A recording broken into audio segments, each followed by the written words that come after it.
Hello everyone, నేను ఈరోజు మైసూర్లో ఉన్న చాముండేశ్వరి అమ్మవారి గురించి చెప్దామని వచ్చాను.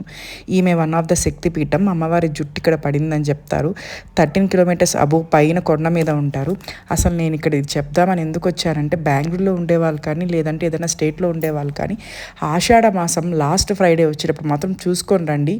అసలు చాలా రద్దీ ఉంటుంది ఇక్కడ. మన కార్స్ కూడా అలో చేయరు. ప్రైవేట్ క్యూస్ ఉంటాయి, ప్రైవేట్ లైన్స్లో బస్సులో వెళ్ళాలి. ఇక్కడ అన్‌ప్లాన్డ్‌గా వెళ్ళారంటే పెద్దవాళ్ళతో చిన్నపిల్లలతో చాలా ఇబ్బంది పడతారండి. మేము ఆల్మోస్ట్ 2:00 క్యూలోకి వెళ్తే నైట్ 8 దాకా మేము క్యూలోనే ఉన్నాము. పోలీసులు సరిగ్గా లేరు. ఇక్కడ ప్రాపర్ ఫుడ్ లేదు. స్టార్టింగ్ వెళ్ళేటప్పటికి మాత్రం మాకు కొంచెం బాదం పాలు ఇచ్చారు వేడిగా. క్లైమేట్ చాలా కూల్గా ఉన్నింది. దాంట్లో బిస్కెట్స్ కూడా ఇచ్చారు. క్యూ మాత్రం చూస్తే మాత్రం చాలా భయమేసింది. నేను ఈ వీడియో చేసే మెయిన్ ఉద్దేశం కూడా అదే. నాలాగా అన్‌ప్లాన్డ్‌గా అప్పటికప్పుడు వెళ్దాం అనుకున్న వాళ్ళకి మాత్రం ఈ ఇన్ఫర్మేషన్ యూజ్ అవుతుంది అనుకుంటున్నాను.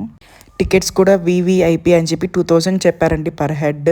ఎక్కువ మంది వెళ్ళినప్పుడు కొంచెం కష్టం అవుతుంది కదండి. విత్ ఇంక్లూషన్ కిడ్స్ కూడా 2000 అంట. అసలు ఏంటో ఫైనల్గా దేవుణ్ణి భక్తితో కాకుండా భయంతో చూసుకోవాల్సి వచ్చింది. Thanks for watching and follow for more.